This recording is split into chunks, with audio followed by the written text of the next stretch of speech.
everyone, Mango7 here. How we doing today? Welcome to Should You Pull guide. I guess that's what you maybe want to call this. Just a banner review and just an overall look at a ton of these units.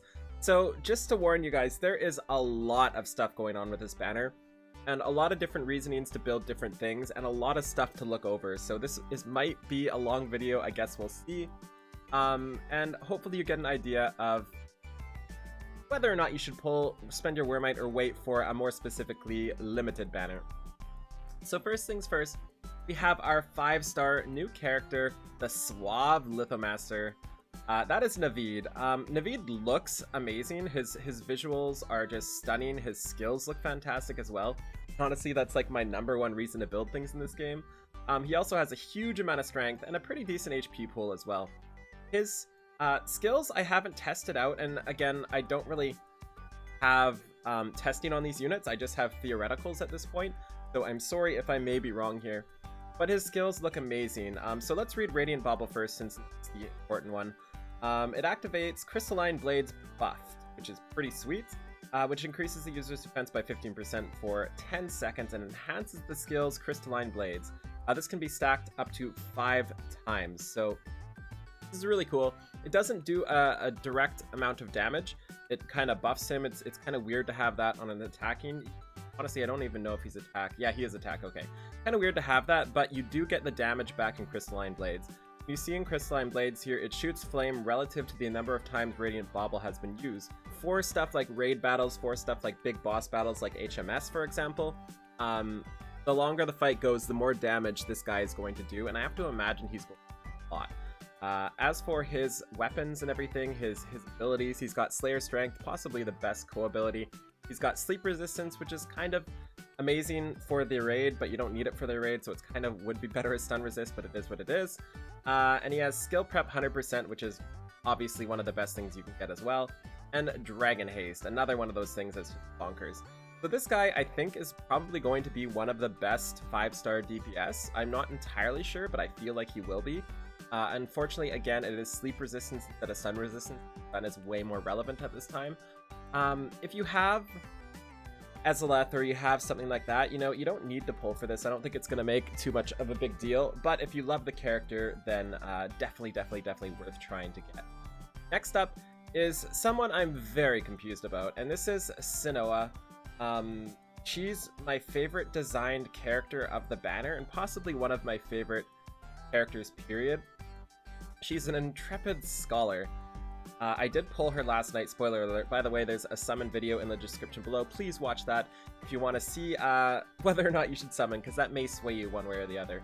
And she's just got a really cool ability. I'm really impressed with Games and their ability to push out really cool units right off the bat. Like, usually when a gacha game is fresh, they just put really base units in to kind of feel things out, but they're really going just like completely nutso with these skills. So if you've ever played Final Fantasy XIV, and some of you may have known that's where my YouTube career, whatever you want to call it, started, I play Astrologian there, and they have basically the same ability as this, which is why I'm so attracted to this character here. She has a buff that is random, so every time this is up, she has a 25% chance to increase strength by 25%. She has a 25% chance to increase critical rate, which is bonkers, by the way, by 25%. She also has a chance to increase defense by 25% or HP by 15%. HP seems to stack. I'm not sure how much. I remember it saying it stacked somewhere, but maybe not. I'm not sure. So that's really cool. So you have a 50-50 chance of it just being amazing, I think. Like 25% strength and 25% crit rate for the whole party is bonkers, and I think that's way better than its attacking ability could be. But at the same time, the 25% defense and 25% HP are probably going to be useless like 9 times out of 10, especially since you can't control when it happens.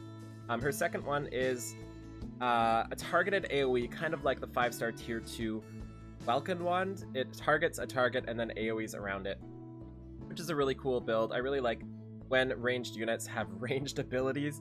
Surprise, surprise, unlike Lily's second skill. She also has a couple really cool things here. full HP equals strength 13. That's one of the best buffs you can get, I think, if you're really good at the game and you can keep the HP up, as long as there's not too much unavoidable stuff. He's also got sleep resistance, and I wish it was stun resistance, but it is what it is. He also has this really cool buff time, which I super like, especially since she obviously has that insane custom concoction here, and that's gonna add 20% of 15, something like 3, so it's gonna turn it to 18 seconds instead of 15, which is pretty big. Like, imagine if you're on HMS, you're going into break phase, and you pop this and you get 25% crit rate for your whole team. Like, the damage difference you're going to deal to that boss is nutso, and that is so very good. So she is one of my favorite units. I'm actually considering 5-starring her right now. I'm going to tell you why I might not in a second, but overall I'm pretty stoked about her. I'm not sure how she's going to play out. Theoretically, she's probably going to be one of the best units in the game, but practically I'm not sure. So I guess we'll see there. I'll look at the Dragon's Last here. Next up is Melsa, and this is the free unit here, and she is basically mini Ezzelith, like pretty much exactly mini Ezzelith minus a little bit of iframe. So her abilities are much faster instead of blazing, whatever it's called, that goes on forever.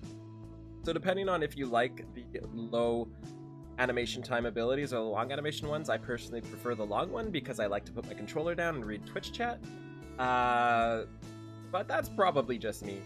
She's basically exactly like it. Sleep res, everything is the same. She can get up to huge amounts of sleep res here. Is it only 75%? I thought it was 100%, but it looks like I'm only seeing 75, so please correct me if I'm wrong there, because that's a big difference between 75 and 100 here. Overall, everybody's getting her. She seems fantastic. You don't need to 5-star her for the event. 4-star is going to do just fine. And next up is Vida. And Vida is somebody I was so excited for. Like, the art is amazing. I love dagger units, and I love dark dagger units too. And she's a knife fanatic, which just kind of makes me want to use her more. But I'm not a fan of one of her abilities. So she has a second skill, Cunning Edge, which activates blinding knives. For the next 3 force strikes, the user attacks will inflict blindness without fail. And I just don't know if that's enough for an ability. You know, like, it does no extra damage, and blind doesn't really do all too much, and all the bosses you want to use blind on just aren't going to get blinded, as far as I know, so that's kind of a letdown for me. If this added like a little bit of damage to your 4 strikes too, that would be awesome. She also has deals shadow damage in a line, which is just your typical average damage thing effect. She also has huge 4-strike damage, so she's definitely built around that. And she's got stun resistance here instead of sleep resistance. I guess it makes sense, she's arc, and crit rate for her co-ability. So overall, I honestly think she's pretty underwhelming. I guess we'll see if Cutting Edge is useful in the future. If it turns out one of the bosses that comes up is blindable and it makes it easy, then she's going to be fantastic. But until then, I think she's kind of down on the wayside there. So next up, wow, there's no picture. That's so sad. I am like so disappointed in you right now, Game Press. You should get the waifu pictures up right away. So next up is the Cerberus. From Rage of Bahamut, I think is where it came from. And too long didn't read on her. She's basically Agni, but slightly better, I think. I don't have Agni, so I can't really tell you on the abilities from it, but everything I've heard is her ability is just better than Agni's. It also does 5% defense and strength reduction, on top of having the exact same strength. So this is who I want the most. My account really has no fire dragons. Like, even my whale account, if you want to call it that, only has Pele as a real dragon to use as offensive, which is kind of hurting me for Stormer, especially without Verica.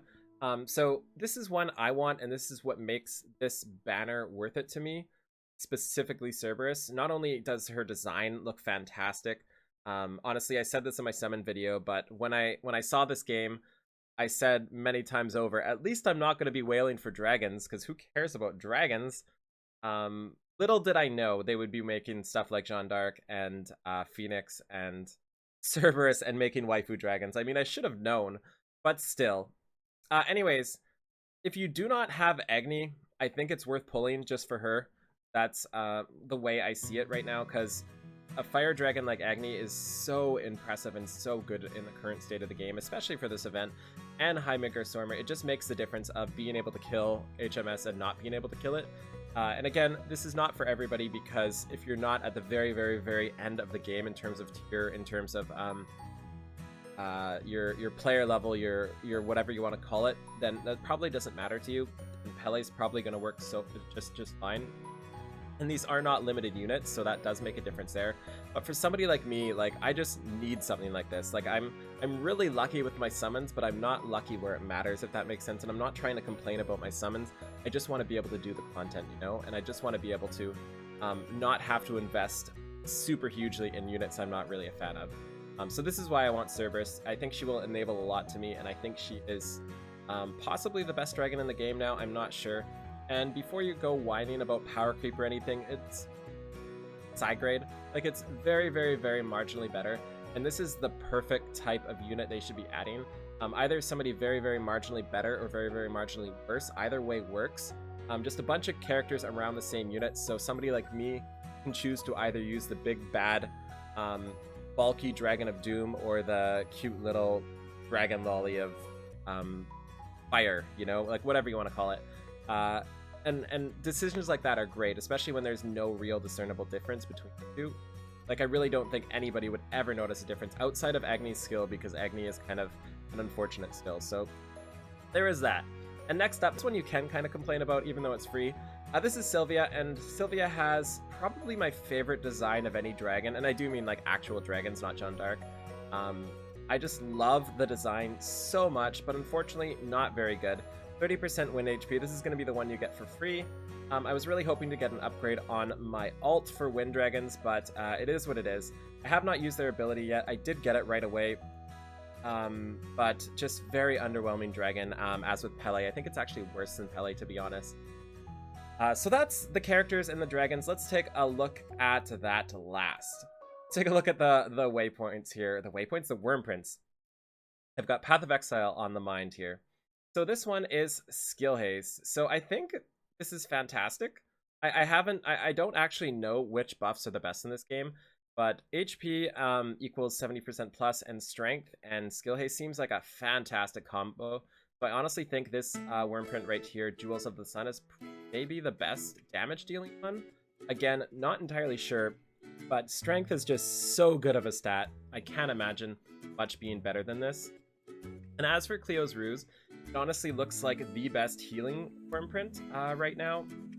And again, it's got the HP over 70%, plus healing potency, which is awesome. And it also has last defense, which is pretty cool too. Anytime you get knocked down under a certain amount, you get a ton of defense, which I do really like just as a background stat there.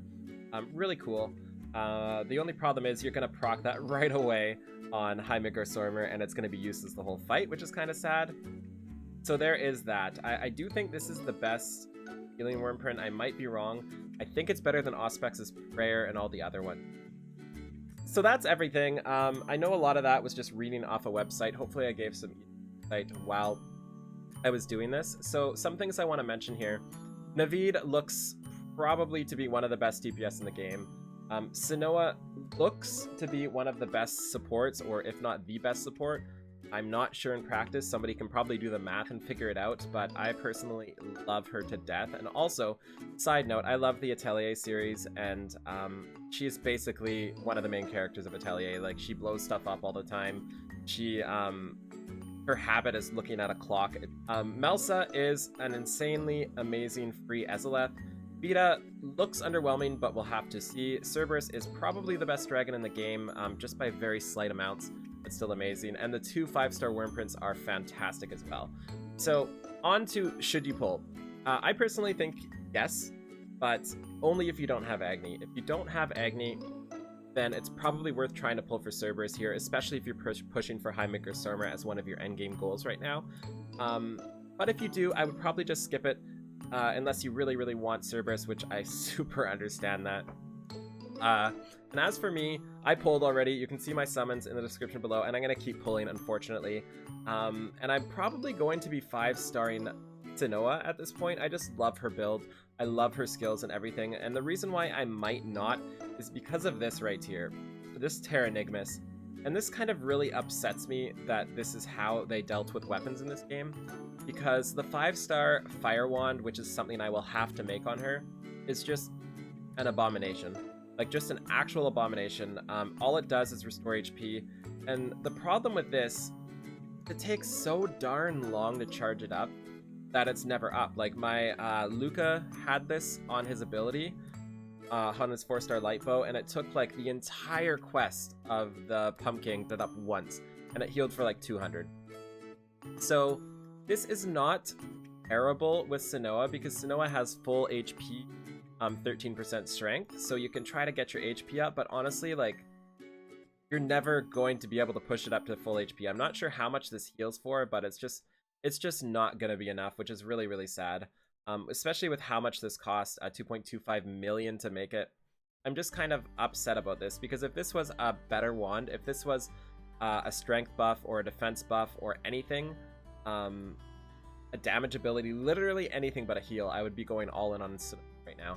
And that's another thing to mention too. If you have double buff stuff, like strength double buff, defense double buff, I forget what it's called, Sinoa also gets way better, because if you buff up that defense, you also get double buffed into something else. So I think she's amazing. I'm talking myself into 5-starring her right now. Also, if you're considering making, sorry, this is a long video, my bad guys. If you're considering making Sinoa right now, you also have access to Xania if you make her 5-star weapon. Because Xania uses the same sort of weapon. She is a fire wand, and she has 2 damage dealing abilities, and more importantly, she has stun resist. Granted, she only has 75% stun resist, so she's not fully stun immune on HMS. If you're somebody like me, you could 5-star one or the other, or both, like I'm honestly considering doing, and have stun resist for one and have sleep resist for another, and have the same weapon for both, and that's kind of a cool thing. So yeah, oh wow, this person right here, Aoi, or Xania? That's my exact question right now, because I'm loving Aoi right now in Wind Onslaughts. That's really funny. I can't say her name, by the way. I'm so sorry. Anyways, I've been talking for a while. This is the best I can do. Should you pull? I don't know. I really don't know. The only thing I can say is if you pull, keep in mind there's going to be a limited banner coming up on Christmas, I think. And it's probably going to be amazing, and there's probably going to be something you want to pull for there, and just look out, you know, just be really careful, because you might run out of Wyrmite like I am. I'm looking at my main account right now with 270 Wyrmite and 120 Damantium, and I kind of want to cry because it's so low, but we have monthly packs in the next 12 hours, so there is that. Anyways, thank you so much for watching, and feel free to like, comment, subscribe as always, and I will see you another day. Bye now!